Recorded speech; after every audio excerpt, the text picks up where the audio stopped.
이번엔 하반기 주식 시장에 대한 증권가의 시각을 좀 자세히 들어보는 시간을 마련했습니다. SK증권의 최석원 리서치 센터장 모셨습니다. 예, 반갑습니다, 센터장님. 네, 예, 안녕하십니까. 안녕하세요. 뭐 리서치 센터장님으로서 요즘 가장 많이 듣는 질문이 뭔가 좀 궁금합니다. 어떤 질문을 제일 많이 받으십니까? 지금 사야 되냐? 지금도 사야 되냐? 뭐 지금 다 팔까? 뭐 코로나가 뭐 많이 번지겠습니까? 이런 질문 많이 들으십니까? 뭐 아니면 기본적으로는 네. 지금이 살 타이밍이냐 팔 타이밍이냐 뭐 이런 질문은 뭐 늘 듣는 질문이니까 네네. 비슷한데 이번 사태 때문에 가장 분명해 보이는 건 모든 게 다 불확실하잖아요. 근데 그 중에서 좀 분명해 보이는 건 정책을 엄청나게 쓰고 있다는 얘기인데, 그럼 이 정책을 엄청나게 쓰는 게 어떤 방식으로 나중에 영향을 미칠 거냐, 그거에 대한 질문들이 많으신 것 같아요. 그게 예를 들면 뭐 자산 가격에 어떤 영향을 미칠 거냐, 아니면은 정부 부채나 또는 또 다른 부작용으로 이어질 위험은 없는 거냐, 뭐 그런 것들이 이제 질문의 주된 내용들이고, 특히나 그것과 관련해서 이제 지금이 버블이냐, 그런 얘기들을 많이 물어보시죠. 예. 네, 뭐 비슷한 질문들을 많이 하실 텐데 주변에서 이제 질문들 많이 하실 것 같아서 제가 한번 여쭤봤습니다. 상반기 주식 시장은 누가 뭐래도 유동성의 힘으로 많이 올라갔습니다. 예, 그거는 뭐 다 아시는 것인데요. 지금 부동산에서 또 넘어올 자금도 있을 것 같고요. 그다음에 어저께 환급된 그 31조의 SK 바이오팜 자금, 예. 뭐 그거를 주식 투자로 다시 주식 시장으로 다시 돌아올지, 아니면은 물론 돈을 빌려서 샀으니 다시 은행에 갚을지, 그거는 뭐 우리가 알 수는 없습니다만 일단 한번 들어왔으니까요. 그다음에 또 우리가 증시 안정 기금 10조 원이 또 아직 남아 있어요, 사실은. 그래서 그러면 뭐 제가 일부러 좋은 것만 말씀드리려고 그런 건 아닌데 어쨌든 그런 돈은 있긴 있습니다. 그 센터장님은 그거 어떻게 보세요? 정말 많은 돈이 들어왔죠. 네네. 네. 올해 지금 제가 오기 전에 체크를 해보니까 올해 1월부터 지금까지 개인 투자자들이 매수한, 그러니까 순매수 규모가 코스피 코스닥을 합쳐서 39조 원을 이제 넘어갔습니다. 그리고 저희가 증시에 이제 고객 예탁금으로 증시 주변 자금을 많이 보곤 하는데, 그것도 역시 뭐 아직 40조, 45조 정도 수준을 유지하니까 이게 이래저래 합쳐보면은 한 5, 60조 정도의 자금이 유입된 거예요. 이 규모가 어느 정도냐? 우리 국민연금 얘기 많이 하는데 국민연금 국내 주식 다 합쳐봤자 뭐 100한 2, 30조뿐이 안 되거든요. 네네. 그러니까 아주 단기에 그런 돈들이 들어왔다. 그게 중요하고, 실제로 유동성도 늘었습니다. 제가 각국의 이 통화 증가율을 살펴보니까 뭐 M1 증가율이나 번호 통화 증가율은 당연히 정부가 돈을 네. 푸니까 늘어나는데, 그렇습니다. 네. M2나 M3도 늘어나요. 그러니까 증가율이 굉장히 빨라지고 있습니다. 돈의 힘이라는 건 분명한 것 같고, 이렇게 이제 돈의 힘이 이 작동을 할 때가 사실 저희 같은 전망을 하는 사람들, 특히 이 펀더멘탈을 보겠다, 뭐 이코노미스트로서 경제를 보겠다, 이런 분들이 전망하기 굉장히 어려운 시점인 거죠. 그래서 결국 지금은 돈의 힘에 의해서 또는 유동성 장세라는 건 맞는 분석인 것 같고, 문제는 그럴 때 과연 어떤 이 대응을 세우고 어떤 방향으로 이 돈들이 움직일 건지를 살펴보는 게 지금 굉장히 중요한 일이라고 봐야 되겠죠. 그 저도 그 아침에 그 우리 고객분들, 그다음에 뭐 주변의 친구분들, 지인분들이랑 통화를 하면서 너 지금 친한 친구한테 1,000만 원 있는데 독일에 가가지고 1,000만 원 1년 동안 정기예금에 넣으면은 1년 있다가 999만 원 받을 거다. 네. 그렇기 때문에 은행에 넣는 것은 아니다라는 뭐 농담 섞인 얘기를 하곤 했습니다. 하반기 변수들이 이제 사실은 중요한데 코로나19 여파가 계속될 것인가, 이거는 뭐 아무도 알 수 없는 것이지만 미국 대선 이런 것들을 우리가 좀 분석은 할 수 있을 것 같아요. 예. 그다음에 미중 무역 갈등, 뭐 하웨이를 들었다 놨다 하고 있습니다. 어쩔 때는 조금 규제를 완화하는 듯 하다가 또 그 다음 날은 또 딴 얘기를 하고 있고 그렇습니다. 이런 변수가 주시장의 각 변수마다 어떤 영향을 좀 미칠 것인지, 이거 우리가 조심해야 될 것인지 그런 의견이 있으시면 좀 부탁드리겠습니다. 예, 사실 지금 말씀하셨던 내용들이 하반기 내내 우리를 괴롭힐 내용들이기도 해요. 이제 지금 일정 부분은 반영을 했을 텐데, 사실 시장이라는 게 뭐 모두 미래를 바라보는 거기 때문에 그 미래가 정확하지 않잖아요. 그래서 지금은 아마 부분적으로만 반영을 하고 있을 겁니다. 지금 말씀해 주셨던 것 중에 일단 첫 번째는 코로나와 관련된 이슈인데 코로나는 2차 확산은 불가피해 보여요. 지금 현재 나타나고 있는 현상도 그렇고 제가 아침마다 봅니다. 그 월드오미터나 이렇게 네. 다 추정해 놓은 거를 보는데, 그러니까 저기 해 놓은 거, 집계해 놓은 걸 보는데 네. 미국이 하루에 한 3만 8천 명 이렇게 확진자가 오늘은요. 늘어나요. 네. 4만 얼마였죠? 아까 늘어났나요? 4만 186명 예, 뭐 이렇게 그게 늘었습니다. 이제 지난번 4월 달 제일 피크 때보다도 지금 많은 수치거든요. 그러니까 2차 확산은 진행이 되는 거고 문제는 조금 분명해 보이는 건 첫 번째보다 두 번째니까 일단 우리가 그때는 정말 당황하면서 몰랐죠. 그렇죠. 네. 대응을 했는데 네. 지금은 그래도 그거를 좀 한번 경험을 해봤으니 좀 체계적으로 대응을 해줄 수 있다는 점.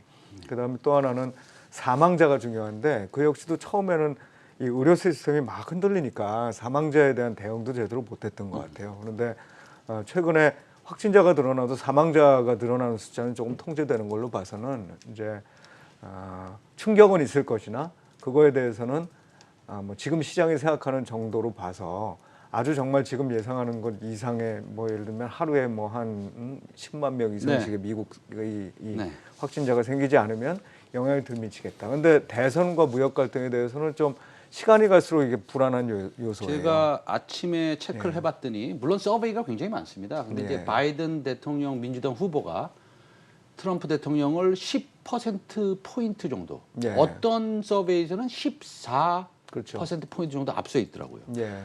근데 바이든 대통령은 사실은 뭐 그 세금도 좀 인상할 수 있고 그렇습니다. 물론 그 뉴 그린 딜 같은 거는 더 적극적으로 할 거죠. 예, 예. 그래서 이런 그 11월 4일인가요? 이 대통령 선거가 있을 몇 개월 안 남았습니다, 사실은. 예, 그렇죠. 그러면 우리가 바이든이 배팅을 좀 하면서 가야 되는 게 맞는 건가요?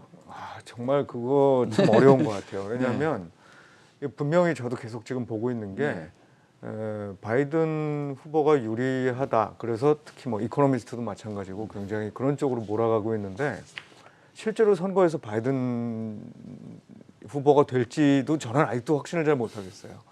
뭐 미국에 워낙 이 샤이 트럼피안이라고 얘기를 해야 될까요?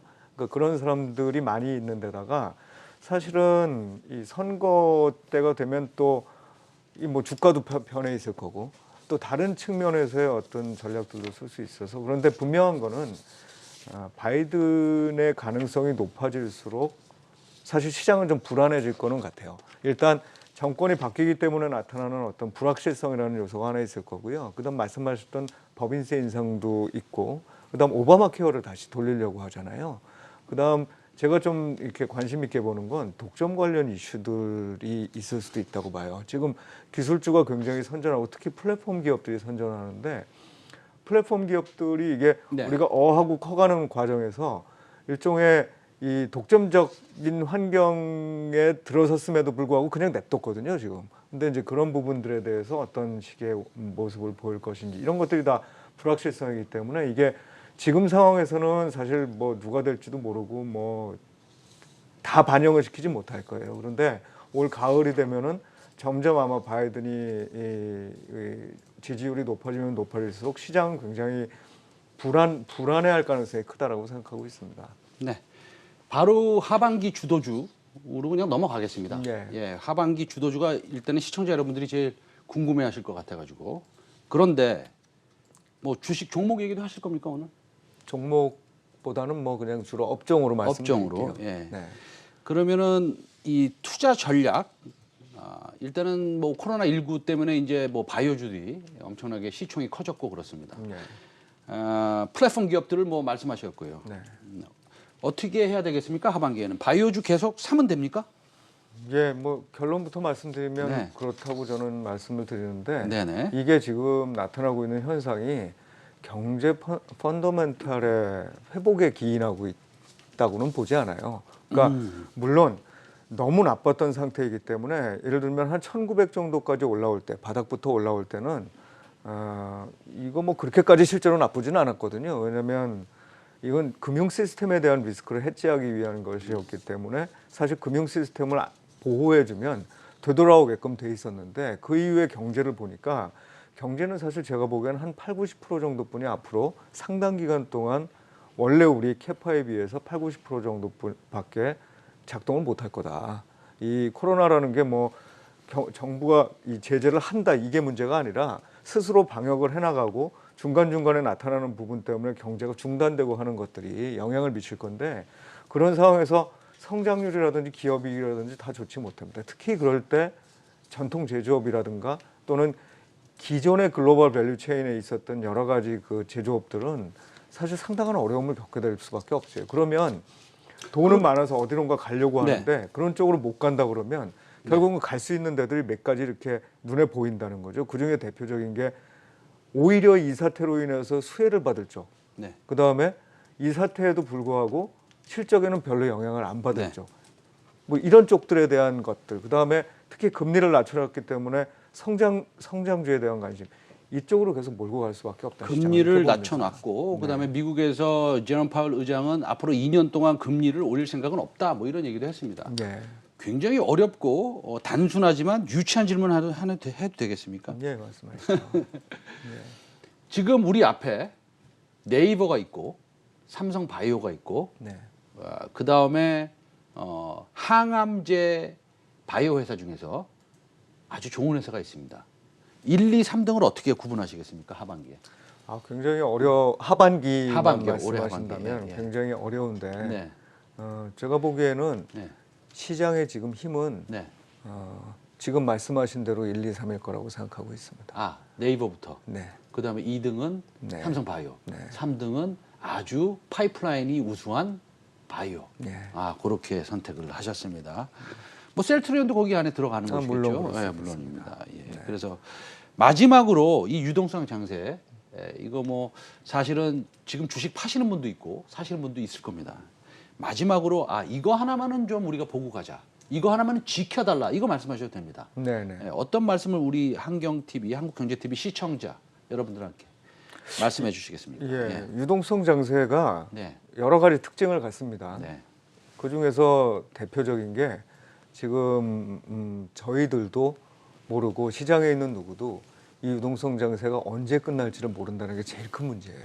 그러니까 경제 펀더멘털과 관련된 측면에서 시장이 좀 움직인다면 우리가 경제 지표가 꺾일 때 뭐 이런 식으로 예상을 해볼 수가 있어요. 그런데 유동성이 힘이 돼서 올라갈 때는 이게 사람들의 심리를 계속 욕심이라고 그럴까요? 탐욕과 더불어서 같이 진행되는 걸로 봐야 되기 때문에 네. 그게 어느 순간 끝날 텐데 그나마 우리가 그거를 제일 잘 기준이 될 수 있다고 보는 건 가격이에요, 결국은. 그러니까 누구나 어느 순간 비싸졌다고 느낄 순간이 있을 텐데 그거를 도대체 어느 시점 정도면 비싸졌다고 느낄 거냐의 문제잖아요. 근데 그 부분이 알겠습니다. 제가 보기에는 가장 중요한 어떤 핵심 포인트일 거다 싶습니다. 알겠습니다. 어쨌든 SK증권 최성원 센터장님 오늘 종종 오셔서 답답한 우리 한국경제TV 시청자들의 좀 마음을 좀 풀어주시고 다음에는 뭐 좀 그 후배들한테도 좀 한번 물어보셔서 요새 실적이 어떤 게 제일 많이 늘 수 있느냐 이런 종목이요? 네, 네. 한두 종목 정도 소개시켜 주시면 우리 시청자 여러분들이 더 좋아하실 것 같습니다.